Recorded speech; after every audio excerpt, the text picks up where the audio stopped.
By this point on Saturday, many of you may nickname me the Grim Reaper. But let me ask in candor here, in you telling the truth, how many of you, when you walked in here yesterday or today, literally and honestly thought that fish was healthy for you? Let's be candid. You see what a great job the fish industry and the manipulation of the alternative doctors have done? That they've literally convinced you fish is a great, healthy food. Now, what you're going to learn in this segment is that literally, not virtually, everything you've learned about fish and fish oil is the opposite of the truth. Not even close, not even close. The opposite of the truth. You're going to be hearing about studies that actually show that the greater amount of fish oil that one consumes, the higher incidence of heart attacks and strokes. University of Michigan did a study that showed the consumption of fish oil directly led to a major increase in colon cancer. New England Journal of Medicine, as well as 10 other journals worldwide, reported separate studies that showed it reduced memory, it did not increase memory. So whenever you start to feel reliant on the mainstream voice of the alternative field, start to be a little bit suspicious. And I can sum it up in a way that maybe you'll understand very well. I happened to be a speaker at a major medical conference, alternative doctor medical conference in Chicago maybe a decade ago. And there was a panel, and there were 4 people on that panel that I admired, that were good men, that really did good work and really tried their best to help people. And they threw them what I consider probably the best question I've ever heard anyone ask a panelist. I wish somebody asked a panel I was on this question. What is the most important nutritional and health finding for the 21st century? And each and every one of these guys lost my respect because they couldn't stop talking about fish oil and the benefits of fish oil. Now, sadly, you're going to know more than 95% of all the alternative doctors after this segment. And by the way, you're going to be right, and sadly, they are steeped in the deception of salesmanship, not them being the salesman, but who sold them on fish oil and the, quote, benefits of it. How often have you or somebody you know fallen for the argument made by many mainstream nutritionists that while red meat and dairy food poses some health risk, fish offer a good, healthy alternative because of the omega-3 fatty acids contained? Is aquatic life really safe to eat? If you think the answer is yes, be prepared for a very, very rude awakening. People the world over are eating more fish than ever before. According to the U.S. Department of Agriculture, North America's fish consumption has increased by at least 50% since 1980. Salmon, for one, has achieved a newfound popularity because of mainstream medicine's trumpeting of its omega-3 fatty acid content.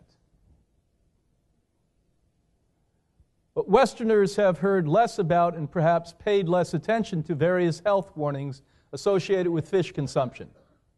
Warned an article in the December 2004 issue of Medical Science Journal, which happens to be an extremely conservative one that I don't really like a lot when I read it, to tell you the truth. Annals of Internal Medicine. Studies have linked overconsumption of certain fish, particularly popular ones such as swordfish, tuna steak, Chilean sea bass, and some kinds of salmon, to neurologic defects, cancers, autoimmune, and endocrine disorders, and even some heart disease.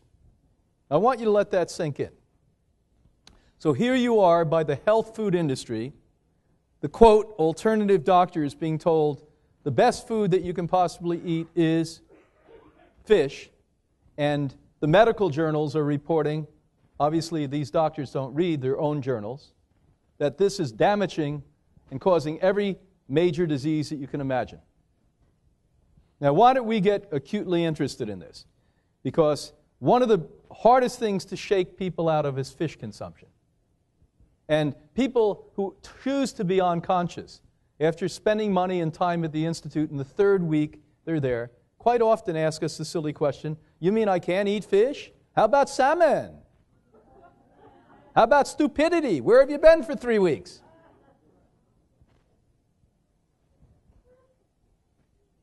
Human health risks come directly from the increasing contamination of fish species by industrial and consumer pollutants.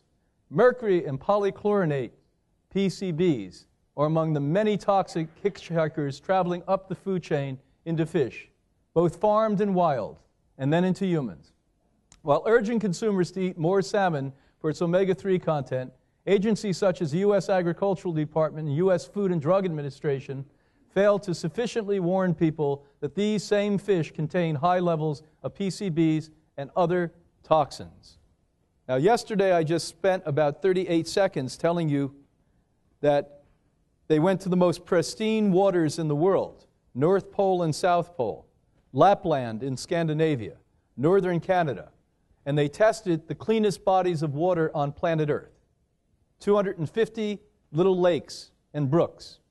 And they found 80% of the male fish that were 2 inches and below were now transsexual and female.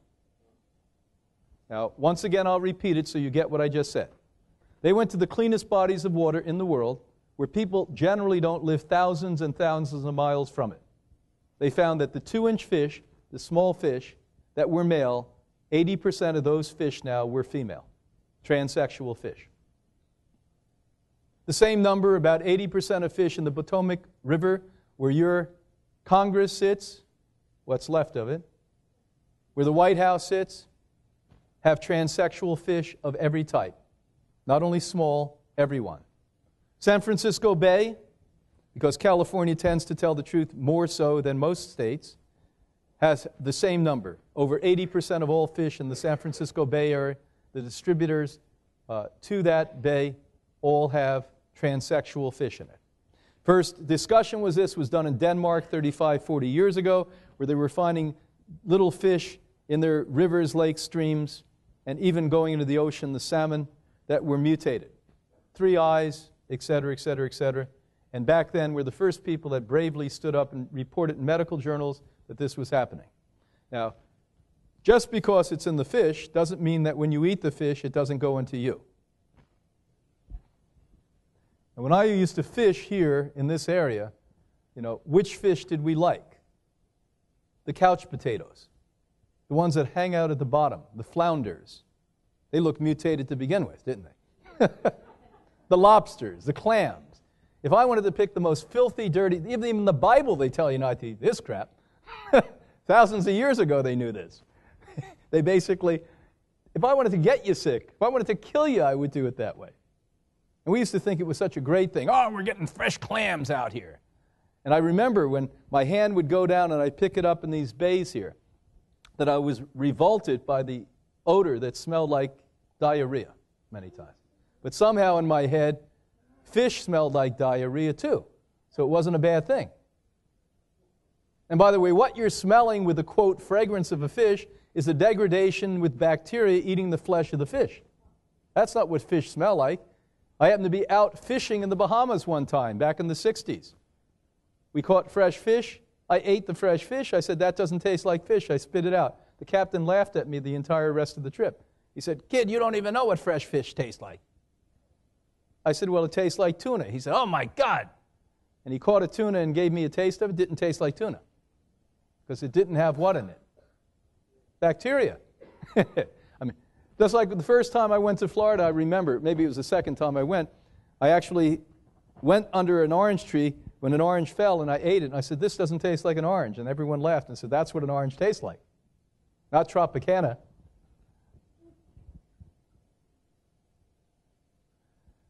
When was the last time you saw a store post a prominent sign alerting consumers, especially pregnant women, that the tuna being sold harbors unsafe levels of mercury? You don't see that, but by the way, to save their butts, all the health authorities, all the environmental protection agencies are constantly putting these alerts out. Now, ironically, the only thing we seem to care about are pregnant women, children, and elderly people.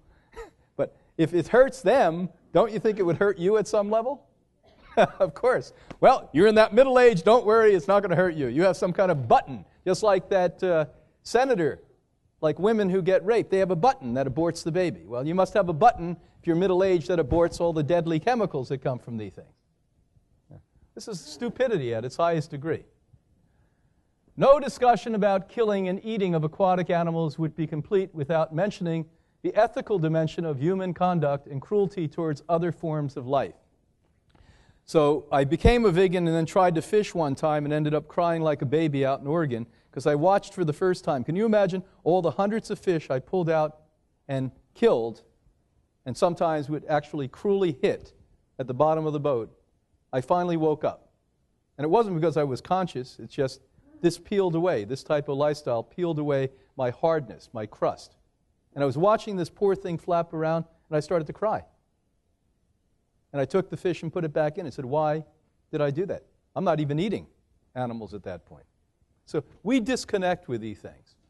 And little boys are taught that their malehood depends upon slaughtering things. You know, isn't it amazing? They have you play with war games. Why? They prepare you so that they don't send their kids over there, by the way. They're going to send you and your kids over there under the auspices of patriotism. Every war we've had since the Second World War had to do with economics, clearly. Last war we had that we should have gone to kill Hitler basically was the Second World War. Show me one war since then that wasn't directly tied to economics. It's not just a question of cruel treatment, though that should be justified enough to refuse participation in the business of animal cruelty. There exists a whole other dimension to this consideration. The extent to which an animal's intelligence could be determined, whether it's a food source. The smarter and more social advanced the life form is relative to human intelligence, the argument goes, the less likely it should be a candidate for placement on a dinner table. So I don't know any time in my life when I was young killing fish that I ever thought that fish were smart. Did you? No, we had to justify that. Just like, by the way, when white, arrogant racists used to say black people weren't as smart. And still, a lot of arrogant people say women aren't as smart. The only way we can mistreat anyone is make them less than you. The way Adolf Hitler was successful in wiping out the Jewish population, the Catholics in Poland, the artists, the homosexuals, is to make them less than you. So you're no different. You're in the same old paradigm as Adolf Hitler if you're justifying eating an animal because it's not as smart as you. I propose the dumbest animal on this planet Earth is called a human being. We're the only ones that developed a button that we could blow up half the planet with nuclear war in a minute. I don't know any other animal that savage, do you? I don't know any other animal in the world that kills people because they think that their God, somehow they have a target and a corner on the right God, told them to kill and wipe out people. I don't know any fish that would do that, would you? And boy, have we learned a lot about fish. So finally people started to do research on fish. And lo and behold, we found out they're as smart as you, if not smarter than you. Unless you live in China or part of Southeast Asia, or unless you were starving, you probably haven't considered eating a dog, because that species is viewed as an intelligent and useful companion for humans. Obviously, human perception, again, in China makes it so that they're dumb. So when I ask Chinese people about this, who now we're conscious and not eating that way, by the way, they said, oh yes, when we were young, they used to say, those damn dogs, the only thing they're good for is eating. So it was, again, a cultural indoctrination that allows people to do that. Just like at one point, if you were a skinny girl, you were not attractive. How many of you knew that? Wouldn't it have been nice? If you were not completely overweight, at one point plump, you were not attractive. Again, it's perception. When I studied heaven, I'm always interested in theology as much as everything else. I studied that every 50 years throughout human history, they change what heaven is. They've just done it in the last 50 years, by the way.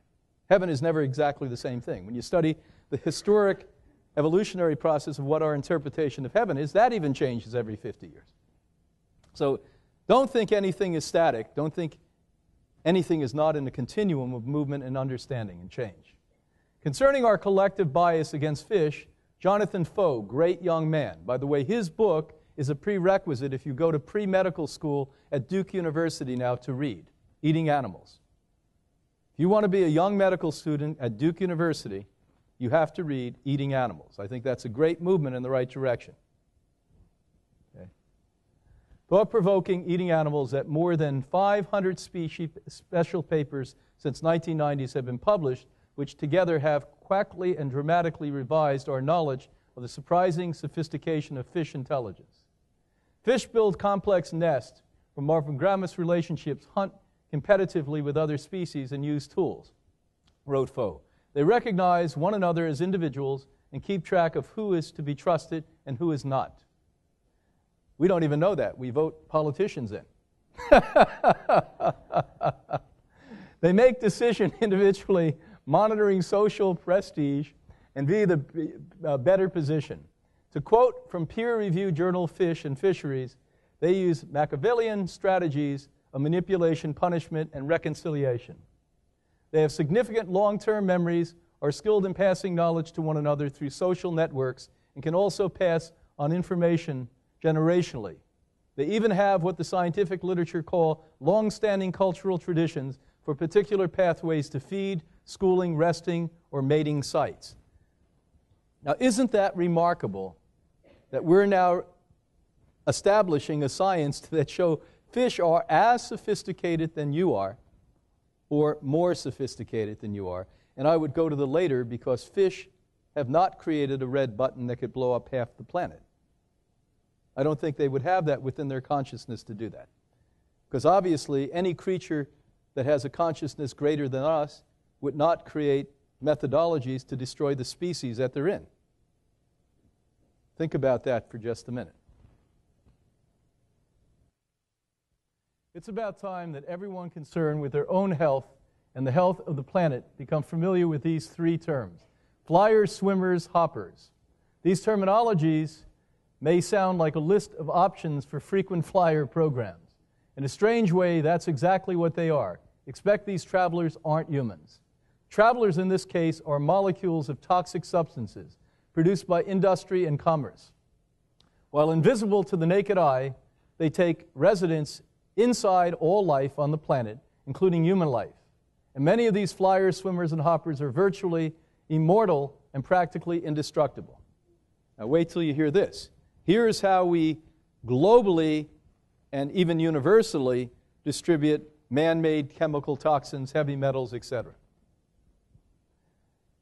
Being highly mobile and uncontainable, these substances can pop up anywhere on the planet, having traveled thousands of miles for months or even years before finally finding a home inside of a fish and eventually inside of you. These hitchhiking contaminants range from pesticides, fungicides, and herbicides to heavy metals, mercury being the most common one, flame retardants, water and stain repellent chemicals, known collectively as PFCs, and a numerous of other industrial compounds whose molecules fly, swim, and hop about with the greatest of ease on wind and water currents. In the case of stain and water repellent chemicals, you may know them as Teflon or Gore-Tex, or the slight coating used on paper in microwave popcorn bags and pizza boxes. Pretty interesting, isn't it?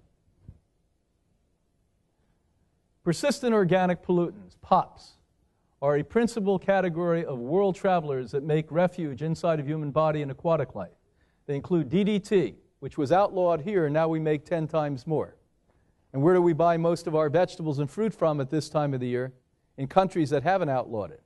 So American companies are literally making more DDT than they ever have. The only reason that was outlawed here, it was killing our national bird. You know, that's the only reason that Congress actually voted against it? Because the bald eagle was almost extinct. If it wasn't the bald eagle, if it was a Tweety bird or something, forget it. We'd still have DDT here. You know, they're patriots for the right reason, right? You've got to save the bird. The hell with the people.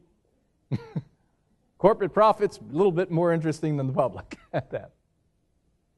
The United Nations environmental programs have said that exposure to persistent organic pollutants can lead to serious health effects, including certain cancers, birth defects, dysfunctional immune and reproductive systems, greater susceptibility to disease, and even diminished intelligence. Boy, that's really prevalent today, isn't it? Matter of fact, we think our IQ in this country alone has dropped 20 points in the last 2 generations. You see some of this garbage you have on TV. What's this new thing? Voyeur TV. They go into the dumbest people they can find in America and film them. And people are entertained with that? What's this little chubby girl from the South that can't speak English? What's her name? What's her name? Honey Boo Boo? I mean, can you imagine we entertain ourselves with? What's this whole food thing? Imagine how crazy this is. They now have 2 or 3 full-time, 24-hour-a-day food channels that you watch people make food that you shouldn't eat. And people think that's entertainment. What is this craziness? What is that MTV? Jersey Shore. I grew up in Jersey. I don't want to go near Jersey Shore. What's entertaining about that? It's insanity, this stuff.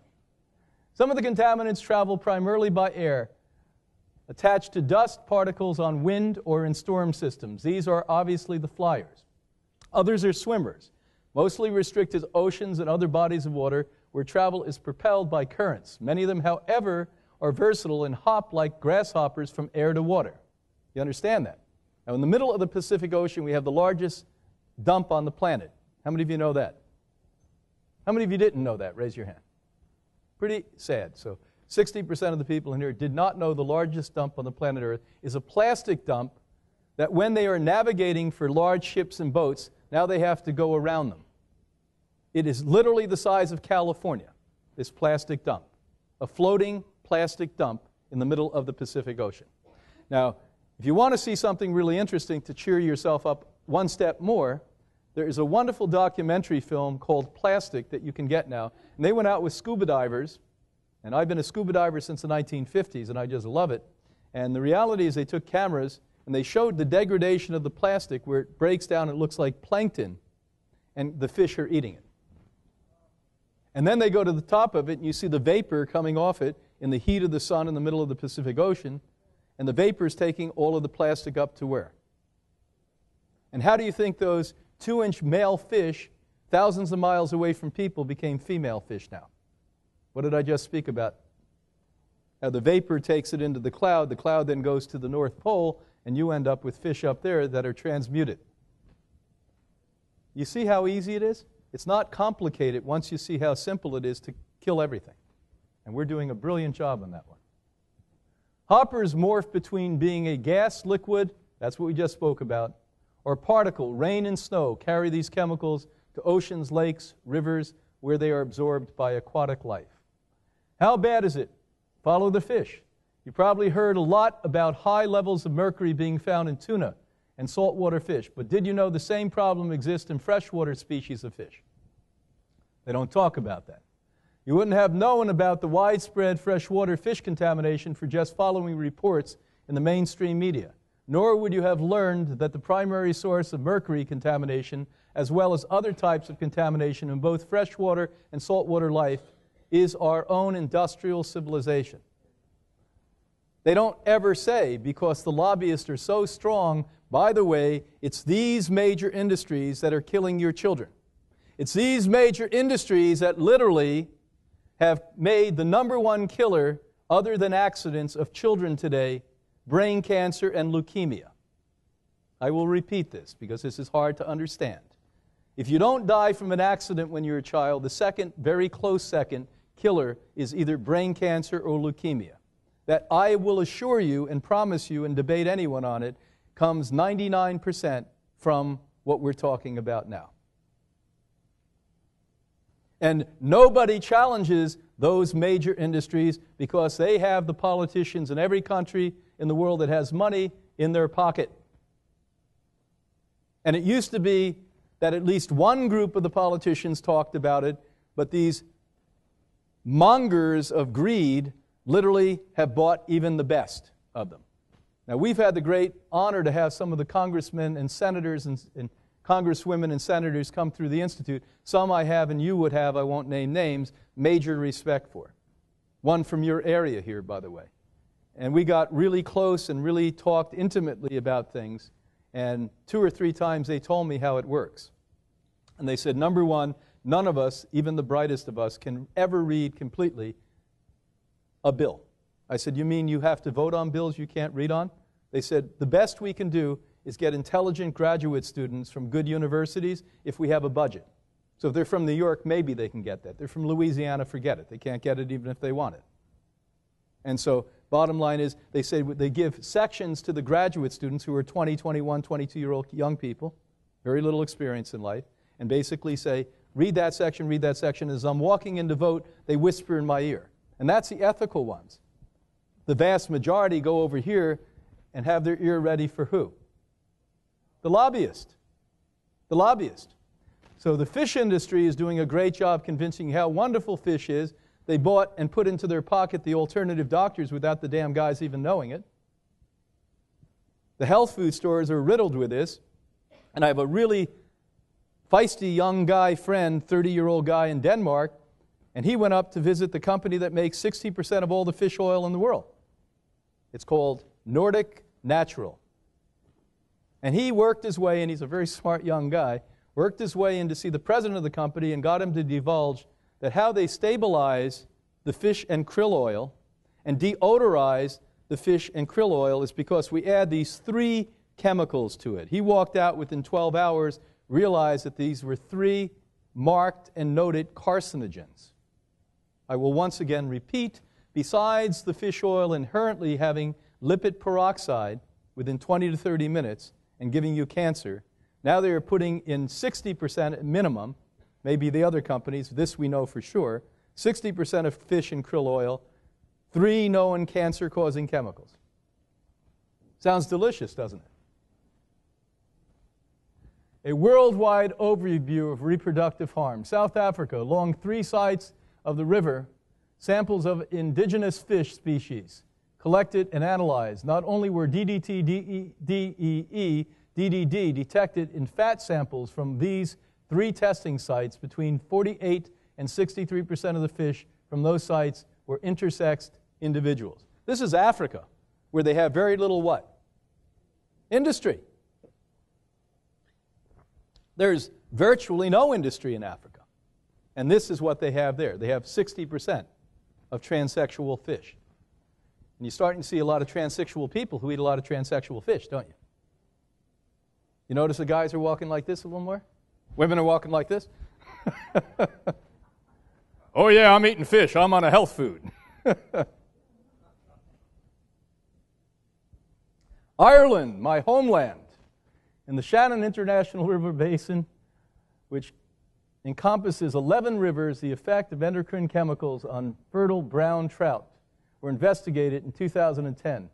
Among the effects, the estrogenic effects identified in the water, where platelets and aquaplatelets are used as solvents in such products as perfumes, cosmetics, etc.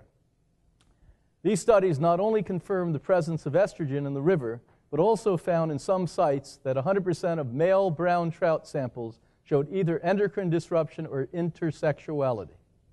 What percentage? And where does it come from? Perfumes and cosmetics. Another country that has virtually no industry. Perfumes and cosmetics. Now, what makes perfume sexy, I don't know. When I smell the average perfume, it makes me sick to my stomach. I almost get a headache when I smell it. And that makes you sexy. You have to be really out of touch to think cologne and perfume is sexy.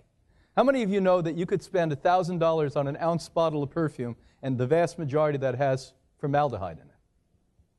How many of you know that? The number is 74%.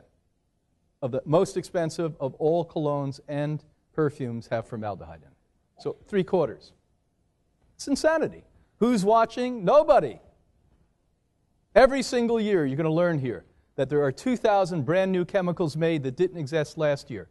So one of the things we know for sure in 2012, we have 2,000 brand new chemicals that have been thrown into the environment that nobody's tested, that adds to the hundreds of thousands and millions of other chemicals that mix together and become God knows how many zillions of other chemicals. Because when you mix 1 or 2 or 5 or 10 or 20 or 50 chemicals, they all create subculture chemicals. And this is what's going into the fish more than anywhere else, because what is the largest mass of environment on the planet? Water. And there's not lots of oceans. No, there's not really an Indian Ocean or really a Pacific Ocean or really an Atlantic Ocean. What there is one major ocean that we just regionally call particular oceans. It's one interconnected ocean. And so You're going to hear me talk about here, if we have enough time, that now they've gone with Hiroshima and tested throughout the Pacific Ocean. Hundreds of thousands of miles difference in the Pacific Ocean, fish. They did not find a fish now that doesn't have the radioactivity from that particular plant in them. They were migrating fish, by the way. And by the way, if you check the Atlantic Ocean, you'd find the same thing by now. And so a lot of you say, oh, well, God, California's going to be hit. How many of you know most of radiation has not come from Hiroshima plant or Chernobyl? It came from the warheads that we've been using in Iraq and Afghanistan since 1991. Listen closely. Challenge anything I say. I invite you to. Since 1991, we and our, quote, allies have intentionally been placing nuclear waste on the warheads that we've been using in the Middle East. Now, I'll give you a minute to ponder this. Give me one legitimate reason we'd be doing that rather than considering this maybe wipe out and weed the population of the next generation. Oh, bingo. So we had a very courageous Muslim medical doctor come to us, a woman. She was really an enigma. A Muslim medical doctor woman. And she said to us in our office, crying when Anna Maria had to hug her, I can't take it anymore. I'm not a pediatric physician. Half my work now is dealing with kids with cancer. We had no cancer in the 80s. Half my practice now is taking care of young children with cancer. Your disease control center, back in the early part of November, late part of October, announced that the number one killer of babies who are from 0 to 5 now is cancer, superseding accidents with the age group 0 to 5. This is not Holistic Harry from Berkeley. This is your disease control center saying this stuff. North Sea. Oh, yeah, we get our fish from the North Sea. It's the best damn fish in the world. It's out there, it's cold. And Eskimos actually catch it with their bare hands.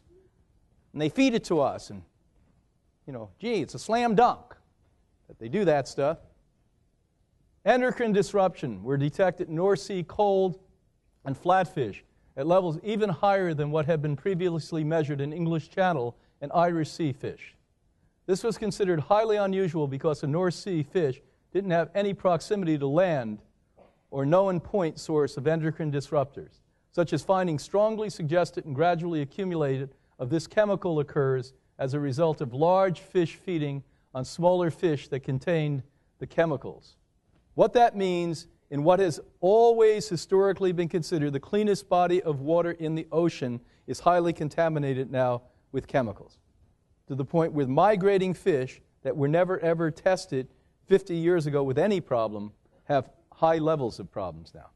And this was just tested recently. And it's impactful at such a high degree of disruption that every year now we have more and more problems with these fish. Oh yeah, it's a great fish. Europe. Dutch public health research reviewed studies done in Europe throughout the 1990s and found a clear pattern of endocrine disruption chemicals adversely affecting a variety of fish species. The observed abnormalities vary from subtle changes to permanent alterations, including disrupted sex differentiation and feminized or masculized sex organs, change sexual behavior, and alter immune function. China, Beijing, well, we obviously know they have DDT there.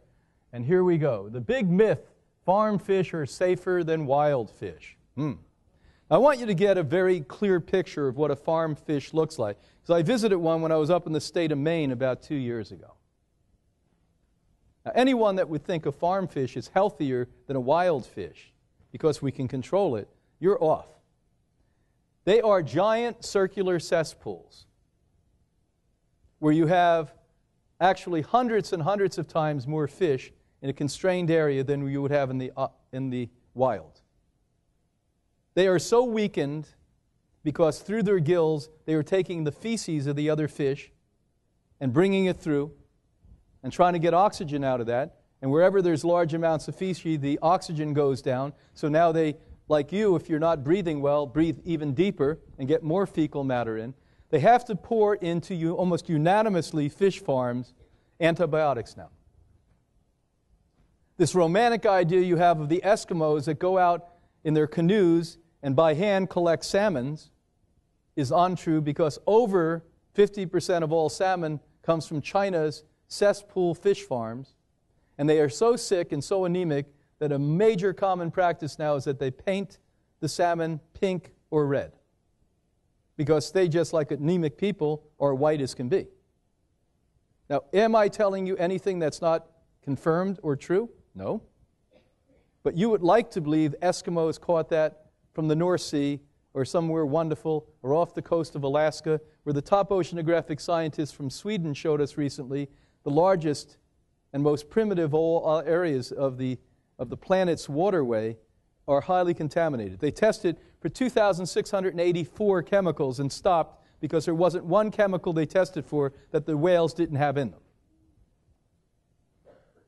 Nearly 3,000 chemicals. They said, let's look for this. They found it. Let's look for this. They found it. Now let's look. Almost 3,000 chemicals they gave up because they realized there is not a chemical that man makes that we know how to test that's not in these incredibly pristine waters, wildlife at this point.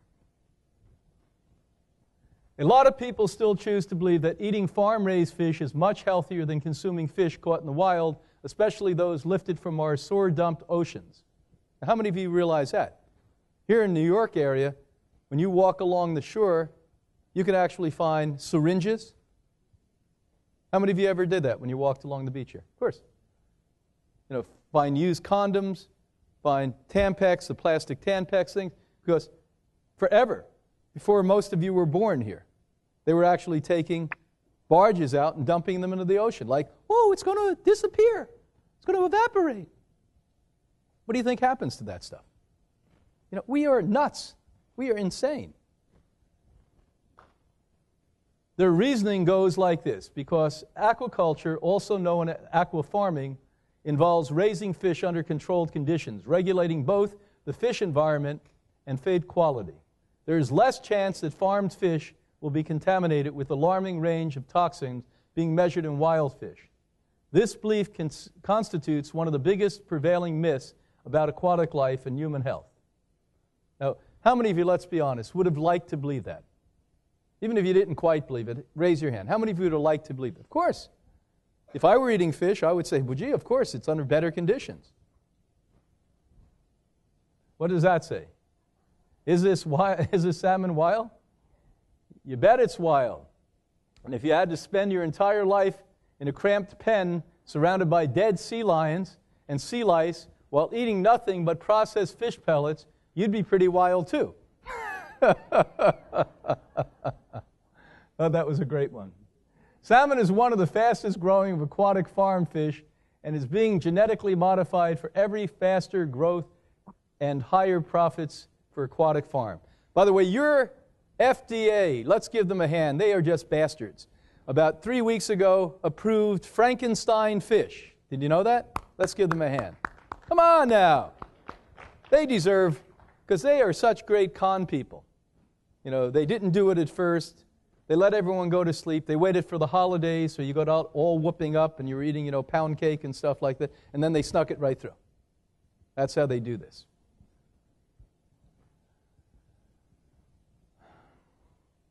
Cramped fish farm conditions. There's what a fish farm looks like. Sad. Now, another scary thing that we have to consider is when these genetically modified Frankenstein fish are in the fish farm, you think any ever sneak out into the ocean? Well, the one I observed when I was in a boat in the bay in Maine, which is a common place they have fish farms, was in the ocean. And guess what? Fish, even the sick ones, know how to jump. And you'd jump out of that pen if you were one of those fish too. And they go and they mate with other fish. Yeah. And guess what happens? We now have brand new species of fish that never existed before that, by the way, cannot sustain life. And as they intermate and have more of those fish, more mutations happen, and we have another reason that we're going to wipe out the oceans on this planet. They're going to be eventually, it looks by the end of the century, a major cesspool. But we won't have to worry about it by then, I can assure you. Overcrowding typically occurs in fish farm pens. With that comes a rapid proliferation and spread of viruses. Anyone care to guess why the water in fish farms is dark brown?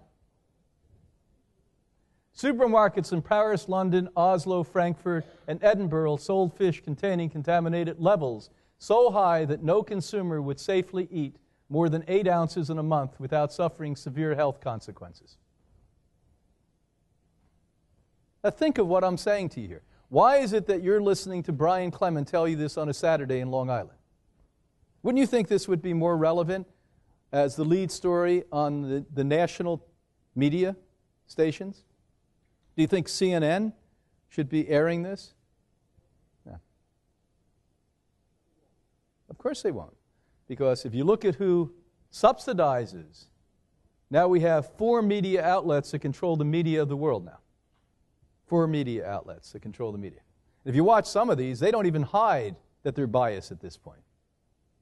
The one that starts with an F, I can't even watch at this point. They make it up as they go along. I mean, I just never saw anything like it.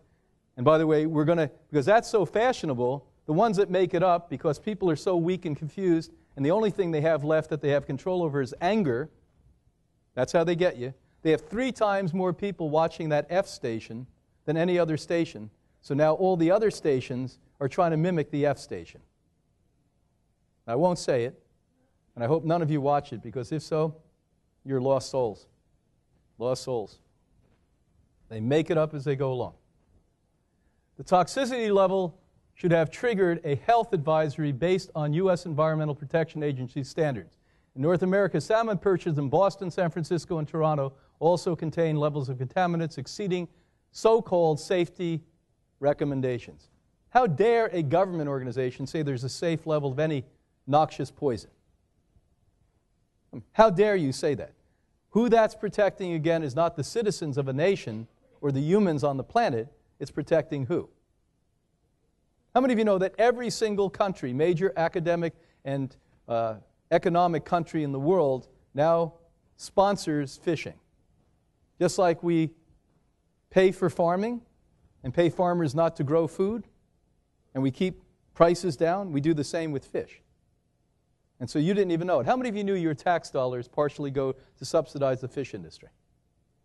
So you had 3 or 4 people in the room, of a couple hundred people in here. Pretty weird, isn't it? Look at these. These are the kind of contaminants you see. Sushi consumed in the U.S. How many of you ever ate sushi and thought it was a health food? Raise your hand. All you yuppies. I know you're BMWs, Mercedes, and sushis. Whole food market with your high heels on. Let's buy some organic food and get some sushi. Stereotypically insane.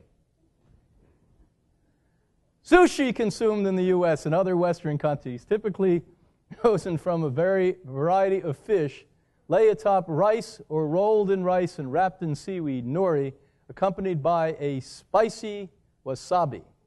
Wasabi is always made available to eat with sushi, but most consumers don't realize that this sharp-tasting paste from a plant root has antimicrobial properties, and its use is intended to help reduce the risk of illness from food poisoning.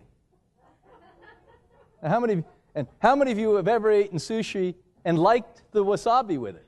Most of you ate sushi and said, oh, I don't like hot stuff. I don't like hot stuff, right? So you just ate the bacterial-ridden, parasite-riddled, and amoeba-riddled flesh of a disgusting creature you should not have touched. You should have kissed it and let it go back into the water. Not touched it, certainly not eaten it. I mean, it's insane. Learning wasabi's real function as a microbe killer in sushi should be the first red flag about potential health risk of eating fish in the raw.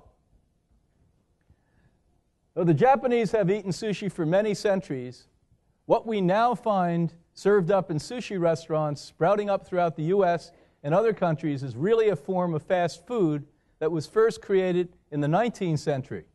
This relatively new variety isn't fermented, as traditional sushi has been. Now, if you ferment the flesh of a fish, it will kill most of the microbes. That's why fermented food, certain kinds of fermented food, not kombuchi, but certain kinds of fermented food, literally are really good for you because they keep the microbes down in your intestinal tract, help to keep the probiotics and the prebiotics up at good levels. so that your blank blank system can work. What's the name of that system? Your immune system can work.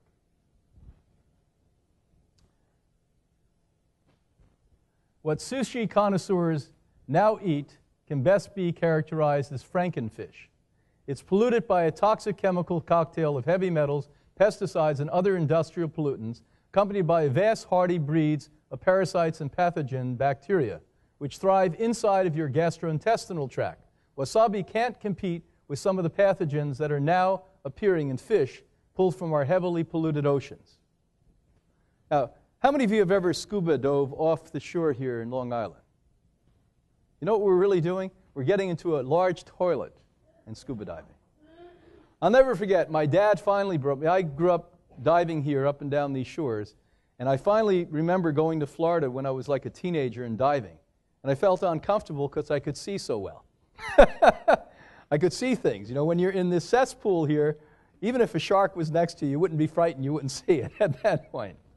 And it's insane. A closer look inside of sushi. Evidence supporting the toxic sushi reality has been accumulating rapidly over the past several years. Just a few years ago, a newspaper reporter decided to take samples of tuna sushi from 20 restaurants and stores in the New York City area. That sounds familiar to you? You ever hear of that place? New York City?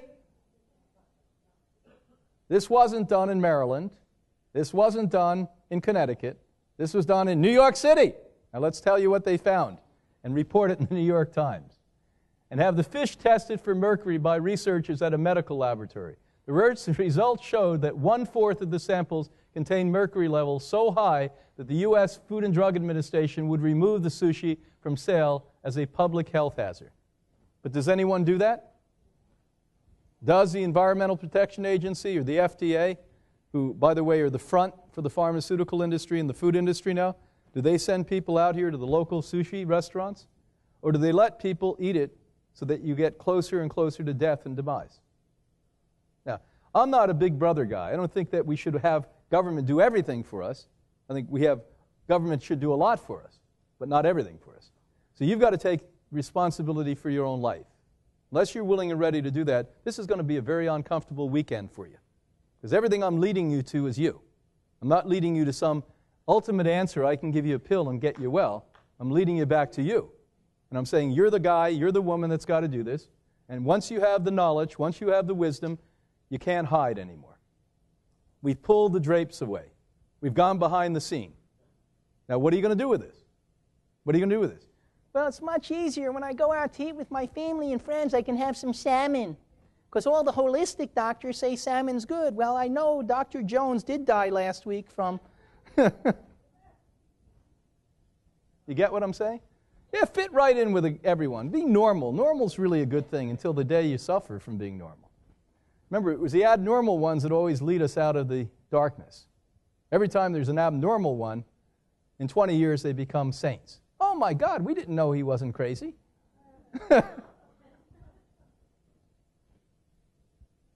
So what do they find? The results showed that 1/4 of these were hazardous. Anyone eating 6 or more pieces of this sushi a week could be seriously endangering their health. The typical sushi eater consumes more than 6 pieces in just one meal sitting. Thank God I never ate sushi. I would have eaten 50 sushis in one. I never just stopped at one. You know, they used to love me when I was with my family because anything they couldn't eat, I ate. How many of you used to do that? Raise your hand. Yeah. It's insane. So now we're going to go one step more, and then we're going to open up for questions. Get your daily minimum requirement of essential omega-3 fatty acids by eating more fish. They're rich in omega-3s. But what are the facts behind all of this rhetoric? Most people would be shocked to learn that the real source of omega-3 fatty acids they think they're getting from salmon and other large species of fish actually come from a microalgae that smaller prey fish have absorbed. Aha! Now remember I said to you the first 12 minutes I was with you yesterday that the core 3 foods of the Hippocrates diet are algae, and Interesting. So why my children have never, by nobody who's ever practiced the Hippocrates diet has ever once had an omega-3 deficiency is because we're getting massive, effective, clean, healthy omega-3s from it. And why is it I'm the first one telling you, most of you, this? Because it all comes down to the money again. Who has the microphone? Who has the money? Who has the lobbyist? And what is the latest spin that they're throwing into the public? How many of you thought when you walked into a health store that everything you could trust in there? And I don't think that they're mostly distrustful people that run health stores. I think they're good people who mean well. I just spoke about a month ago, at the beginning of December, at the major Southeastern conference of health store owners. And I had the same conversation. And I said, you're good people, but you need to be educated now. You're still living in 1965. We're in 2013. And here's what you're going to make money on, and here's what you can make money on ethically and feel good about it. And I show them in an hour's presentation exactly what works, what doesn't work, and how you can do just as well, if not better, and feel good when you leave work at night and go home to sleep. And so we no longer have to choose behind bad and bad. We can choose behind bad and what's right. And there's enough today that we can do that. It is the microalgae that provide the true, original, and natural source of omega-3 fatty acids. Okay, so we'll stand up here and answer questions on anything that has to do with this subject now. So get ready, come up. I hope all of you powdered your face up. You're ready to go. Hi. So I'm curious to know how the algae is clean if it's also coming from water sources, if the fish are so contaminated. It's wildly different. On 8 occasions during this talk since last night, we said that where you find heavy metals and chemicals is in animal fat. What differentiates a plant from an animal is a plant does not have animal fat in it. The very first life form on this planet was called blue-green algae. That's behind me, microalgae. When I say the first life form, that's a literal statement. It created oxygen. You and no other life would be here without blue-green algae.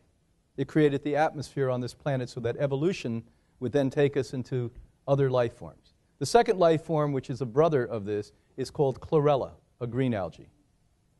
When it transmuted and we ended up with sodium in our oceans, was no sodium at one point. That happened through a transmutation, I should say, of geography on this planet. What happened at that particular point is we ended up with the third life form, and that's sea vegetables. These are very primitive single-cell life forms that do not absorb and take in radiation, heavy metal chemicals, or anything else. Now, if you're next to the Newark airport and fishing, and you get algae out of there, I'd be a little suspicious to eat that. But if, by the way, you went 10 miles off the coast here and got algae, I could assure you it's not contaminated in any way. Just wash the top off. And is spirulina the blue-green algae, or is spirulina? Spirulina is a blue-green algae. Unfortunately, other than very unique and rare forms of blue-green algae, spirulina is in great part not digestible. It has a very hard shell on the outside of it, so it has everything good in it, but you can't absorb it. That's why specifically E3 Live and those great companies, ethical companies, not all of them are, that harvest from Klamath Lake are the preference, because that lake is so filled with minerals that those little single-cell life forms there called blue-green algae do not create a shell on the outside. They have a glucanase carbohydrate-based cell wall, so even an infant could digest it. Thank you so much. You're welcome. It was a good question. And since that was my question, and it's been answered, thank you. I'm bringing a question from the rear of the room. If you could speak to a drink that's found in many health food stores called kombucha. Well, kombucha happens to be taken off the market in ethical stores on the West Coast now. And why kombucha has become popular is because it is fermented into alcohol, that they put agave syrup or honey in it and things like this. And so people literally are walking out with cases of this stuff and not realizing they're drinking booze.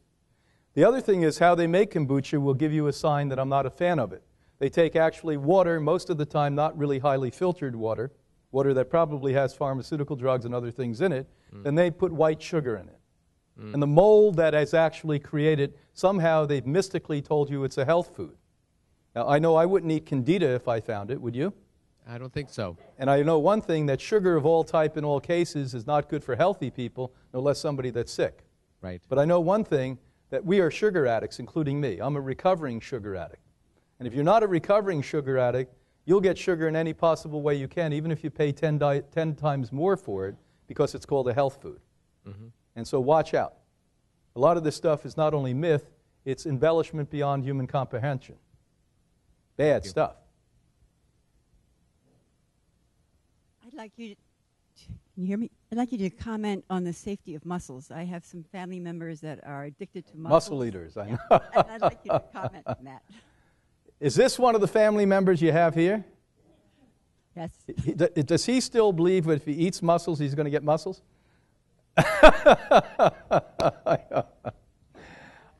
Well, let's go back to my clamming days here on the Long Island and New Jersey coastline.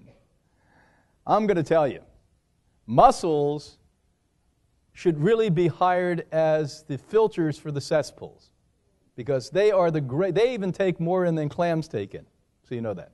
There are much more versatility in a mussel filtration system than even a clam.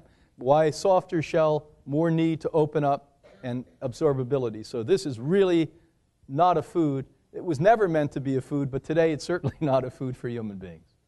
Thank you. Boy, she's exposing you left and right. I know.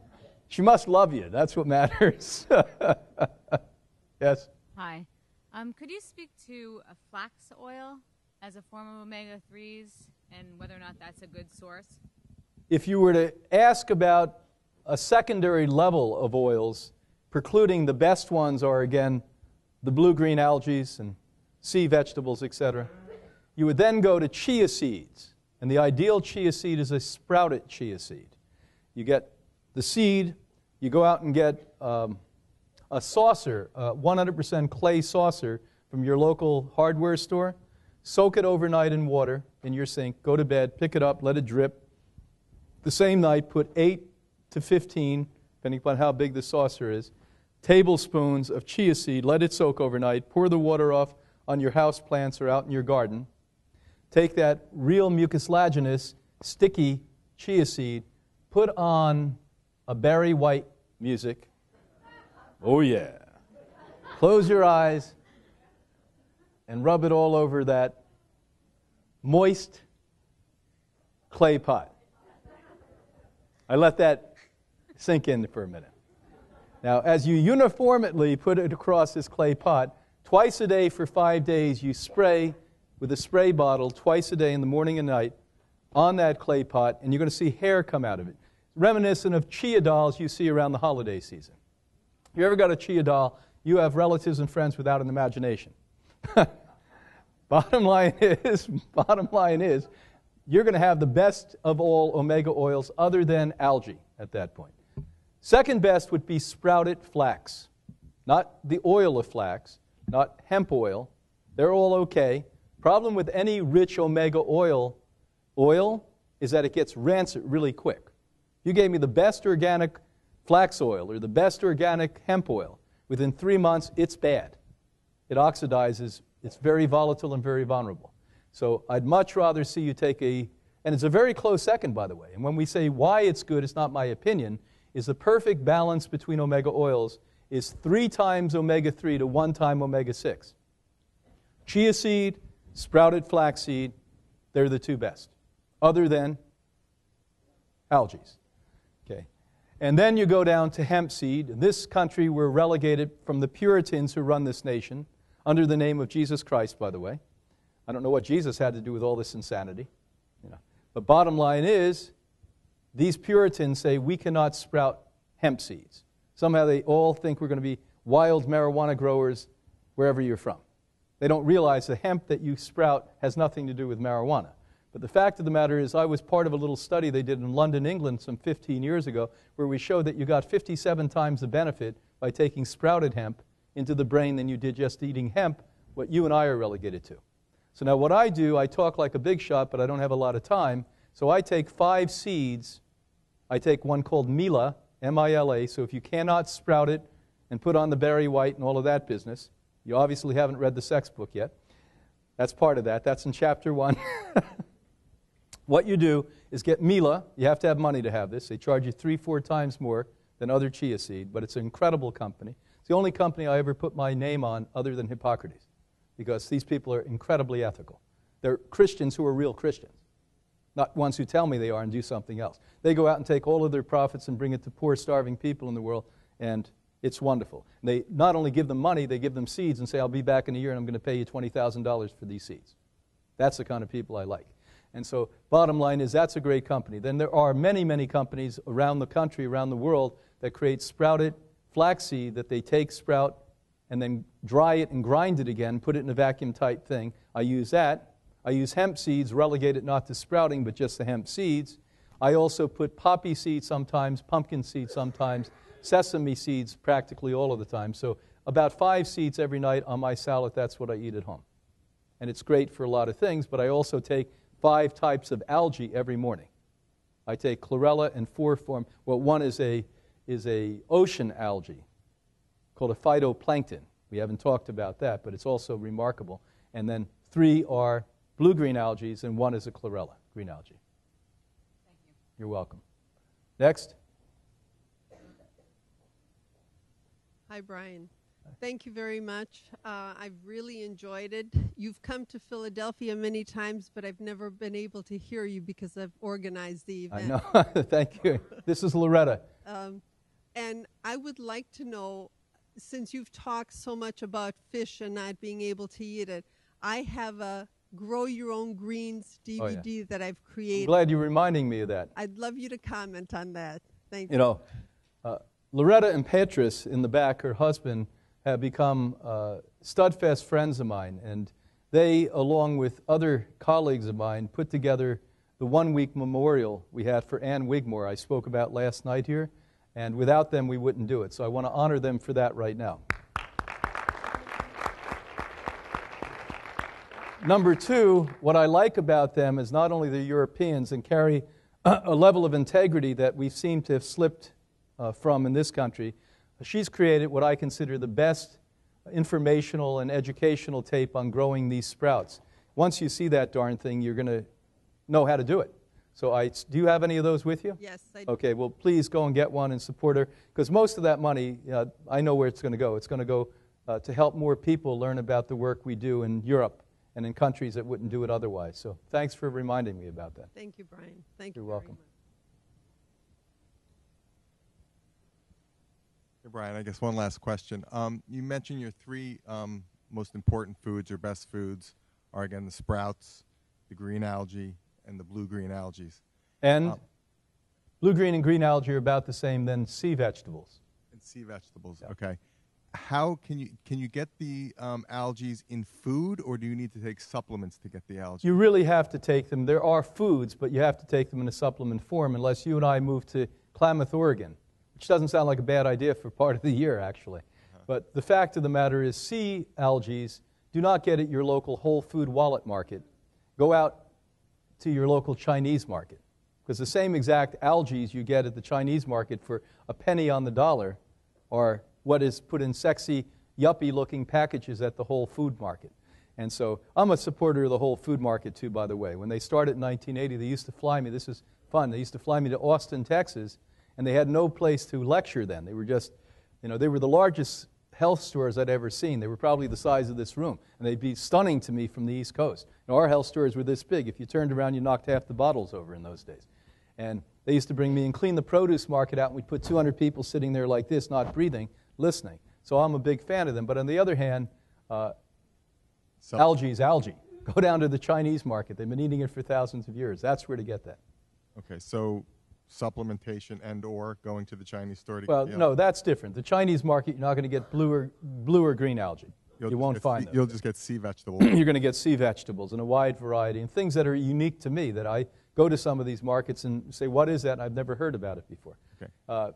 We actually had a short period in Florida where they were down in the Florida Keys growing algae, and we were buying the live algae, putting it in aquariums, and picking it out and having people eat it at lunch. Too bad nobody was eating this stuff, so the company went out of business. Okay. So at the Hippocrates down in Florida, at your lunches or dinners, because I've actually had some lunches there, I don't recall there being any sea Every day, at least we have dulse there. But then we have arami salads made and nori rolls and other things. So they're there. And again, this is something at least 3 days a week, up to 5 days a week, somebody should consider as part of their diet. Okay, and you'd get the supplementation at the Institute as well? You do, yes. But you can watch out for the chlorella. A lot of the chlorella in China, et cetera, is grown in human feces under abnormal conditions.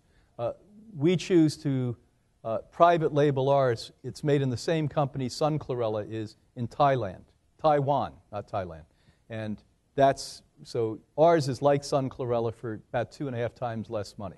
Okay, thank you. You're welcome.